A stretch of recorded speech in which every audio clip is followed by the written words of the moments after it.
Hey guys, my name is Bailey with Rogers Performance Marine. Today I'm going to walk you through this 2020 Heyday WT2DC. We're going to take it down to the lake, show you everything you need to do to get it there safely, launch it, and give you a full walkthrough on the boat. So first thing I want to go over right now, this has your standard 2-inch coupler. You see we've got it hooked up. You need to make sure the latch is down and the safety pin is through, all right? We've got both safety chains hooked up to the truck, and then as well as the trailer plug hooked up to this 7-way adapter. You will need to have it hooked into a 7-way adapter for the trailer to operate properly, okay? Moving further back, of course, you always want to make sure your tires are torqued and aired. We've already done that for this particular boat. Coming to the back of the boat, you do want to travel at all times with transom straps on. So we've got 2 on it currently, 1 on port, 1 on starboard side. And then again, in the state of Utah, you want to have your boat plug pulled, okay? You're not allowed to transport down the road with this plug in, and Heyday did it nice. You don't have to bring a tool along. When you get to the lake, you can put it in, twist it, and it's ready to go. But while we're traveling, we're gonna leave it out, okay? Last thing I want to mention when traveling, you want to make sure the Bimini top is stowed away, which it is, and the center windshield is shut and locked. You do not want to transport with that open. So we're going to drive down the lake and show you the rest. All right, so we made it down to the lake. First thing that we're going to do here, I'm going to undo the front safety strap under the bow, okay? Unhook this, and I like to just clip it right on here so it doesn't bounce around and scratch up the trailer. I do not like to unhook this strap until the boat is fired up and ready to pull off. So this is one of the very last things that I'm going to do. Next step, we're going to walk back to the transom of the boat. We're going to want to pull off both transom straps, okay? Unhook those. We've got the carpet on there so it didn't scratch the boat. You don't need to put that on every time.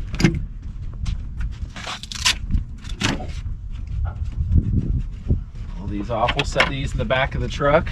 Then we need to put the center boat plug in. Again, you don't need any tools to do this. It threads right in the way Heyday's got it designed. Our center plug is already in as well. I'll show you where that's at later in the video, but I'm going to hop up in there, turn on the blower, and get ready for the water. All right, so we've got the boat backed in the water. If you take a quick look at the trailer, you can see we've got the front of the fender about 3 to 4 inches below water. This may not be enough to actually pull the boat off the trailer, but it is deep enough that we can fire it up, make sure everything's good to go, and if there's any rough water or bad weather, it's not going to be pushing us around while we're on the trailer. So next thing I'm going to do is I'm going to go ahead and turn the battery switch on. That's going to be under this center cushion here, and it's just an on and off switch, so it's super easy. You just simply turn it to the on position. So once we've got that turned on, the very next thing we want to go ahead and do is turn on the blower. We're going to leave the blower running for 3 to 5 minutes before we fire up the boat to get any exhaust vapors or gas vapors that may be inside the engine compartment before we actually go ahead and start it. Okay. Once we've fired up the engine, made sure we're good to go, then I may back the truck in a little bit further after we've unhooked the bow strap, and then we'll be able to back the boat off from there. So that's what we're going to do next. Yeah.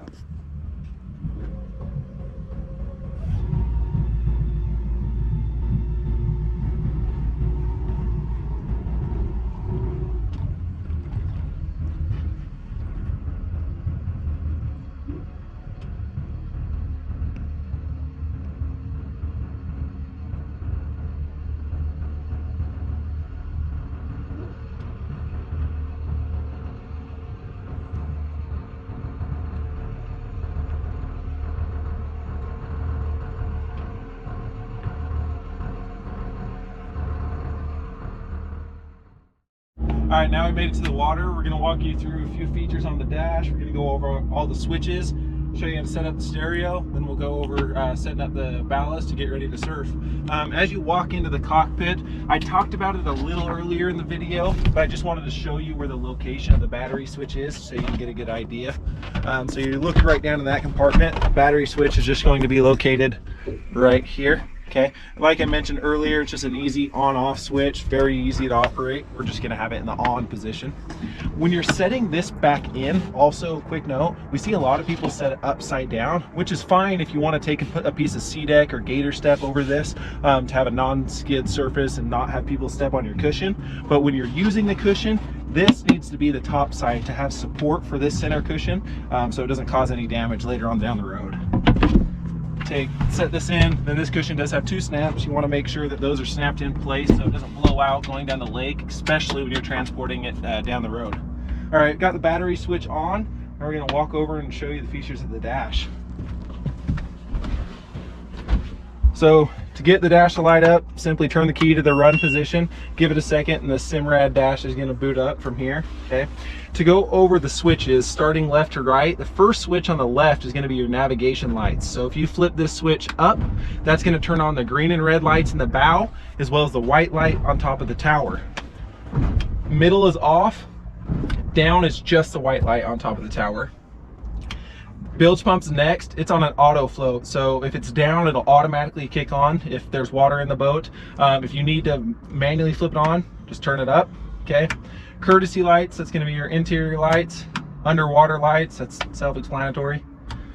This is a dead switch. It's pre-wired if you wanted to have the optional sound bar, but this boat is not equipped with it. It's got the upgraded Roxford sound system. Docking lights, it's again pre-wired if your boat does come with docking lights. Do note that if you do want to turn the docking lights on, the ignition switch has to be on. If it's in the off position, the docking lights won't turn on. This specific boat is not equipped with docking lights though. Horn, that's easy. Blower, this is, we talked about this earlier in the video. Turn that on for 3 minutes before you fire this up. So 3 to 5 minutes is a rule of thumb. Make sure all vapors are out of the engine compartment. We've got left ballast, which will also fill up the center tank. We've got right ballast, and then we've got 2 more accessory switches if you wanted to add like a light bar or something onto the tower. Okay, we're gonna go ahead and fire up the engine so I can walk you through the dash at this point. All right, engine's up. Give it a second to boot up. While we're waiting for the dash to restart, I'm gonna go ahead and turn on the stereo. To turn that on, it's just the power button in the bottom left. This stereo is gonna run off of auxiliary, USB, or Bluetooth. Do note with the Bluetooth, you have to connect your phone to it first. The standard Bluetooth setting is called Roxford PMX. You'll want to find that on your phone, connect your phone, and then to select Bluetooth or any other input for that matter, there's a source button, which is also the same as the power button. Press that and use the center knob to navigate through AM, FM, Bluetooth, auxiliary, or USB. Again, with the Bluetooth, you cannot select Bluetooth on the dash until your phone has already been pre-selected. Okay. While we're going through that, just to show you, right down here is where you're going to locate your USB and auxiliary port. So the top one's going to be auxiliary, lower USB, and then you've got a 12-volt outlet, and then also 2 more USB chargers. Okay. On the left gauge here, this is part of the Mercury SmartCraft system. We've got, right now it's just showing you the engine temperature. You can navigate through it. We've got battery voltage 14.6, hours is 1, RPM is 600. The RPM range in this boat is going to be 5,000 to 5,500. It's got the 6.2 liter Mercruiser engine in it. Depth right there, depth's standard option for 2020. We're at 103 feet. This is a nice screen, you know, just a quick check that tells you your battery's good, your temperature's good, and your PSI for oil's good. Fuel level 100%, and then back to your engine temperature from there. All right, now we're gonna get this boat, what we're gonna do here is we're gonna fill up all the ballast and get it ready to go surfing. All right, so right now we've got the ballast filling in this. We'll show you how to do that a little bit later. We're going to use the Nauticurl with this particular setup to help shape our wave. When using the Nauticurl, simplest way to set up the waves, you're gonna have all ballast completely full. So we'll flip both ballast switches on. Again, I'll show you that in a little bit. Wait till the ballast, all 3 tanks and bags are totally full, and then we'll be ready to surf. So when using the Nauticurl, if you're surfing goofy, so right foot forward on the right side of the boat, the Nauticurl is going to be on the port side of the boat. If you're regular surfing left foot forward on the left side of the boat, the Nauticurl is going to be on the starboard side. Today we're going to show you the wave on the starboard side, so we're going to put the Nauticurl on the port. Rule of thumb that we've kind of figured when setting the Nauticurl up is you just want it just barely submerged below water as far back as you can get it. Okay, so we'll take here. The boat's not completely full of ballast right now, so we know the boat's going to set in a little deeper. So we'll get it set, and then we'll flip these 2 latches for the suction cup. And once the ballasts are full, that should be a good set spot, and we'll be ready to surf. All right, So right now I got the engine running. Both of our ballast switches are on. So we've got ballast left and ballast right. Again, the left ballast is also what's going to fill the optional center bag. So if you look in the ski locker here, you do have the optional plug and play center bag, and that is filling right now. Okay. So we're going to leave these both up until we see water spraying out the side, then we'll know they're full and ready to go. Let's go over the dash really quickly. This is the home screen, okay?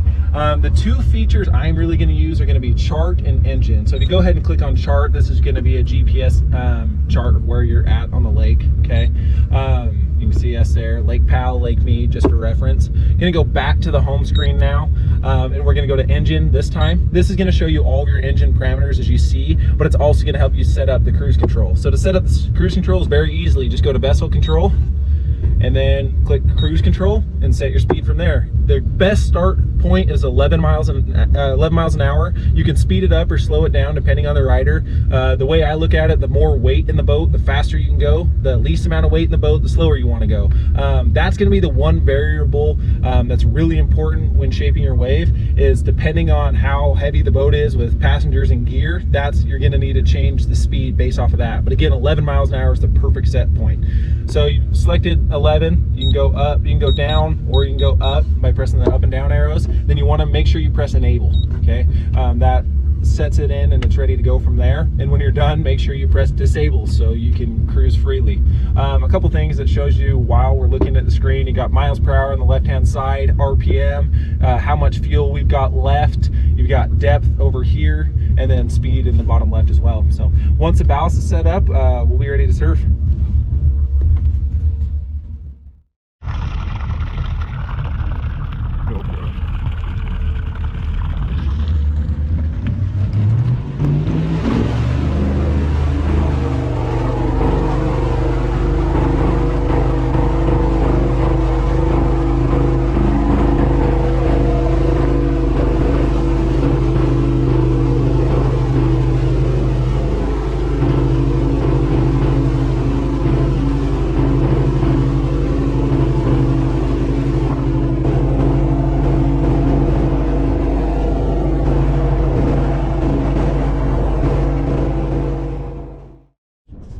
The very last thing I want to show you guys is how to set the Bimini top up and put it down. Okay.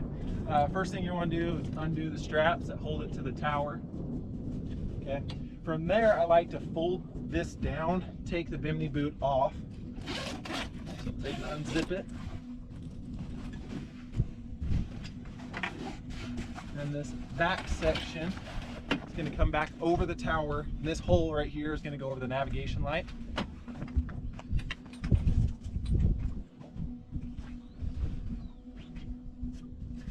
And we'll have two pins, one on each side. You want to press those in, raise it up.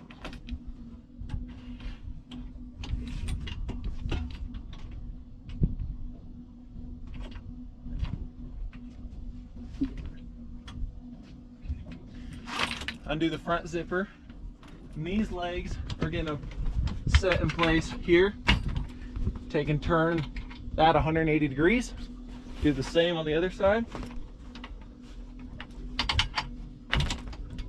Then you've got adjustments to make the canvas a little bit tighter. We're going to do that in just a second. Do these last two rear legs. And these just actually pop into the back of the tower, so no locks on those.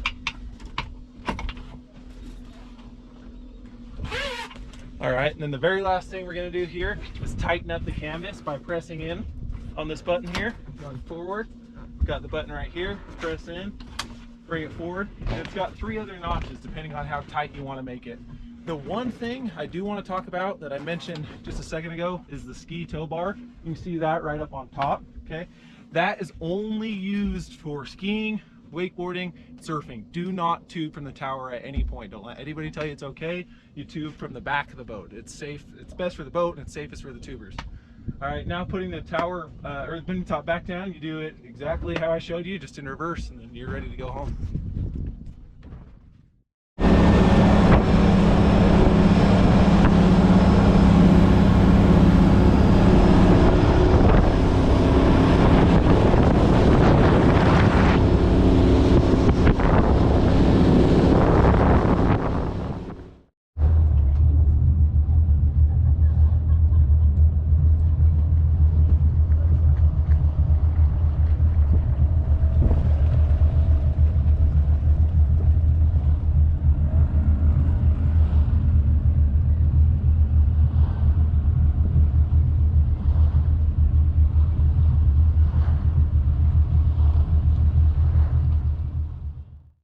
right, promise, last thing I forgot to show you guys. Center drain plug, we had it in when we got to the lake already. You do want to make sure you're pulling this. It's located under this access hatch, located straight down there, okay? You want to pull that at the end of the lake trip, and you want to make sure you put it in before you go to launch it the next time. I tell all my customers, when I pull that plug, I leave this off and the plug out, and I'll put it in the glove box or a spot that I know I'll see it. And that way, if this isn't there, you'll know to check that every single time. But yeah, again, remove it when you leave the lake. It needs to be one of the first things you do when you get back to the lake.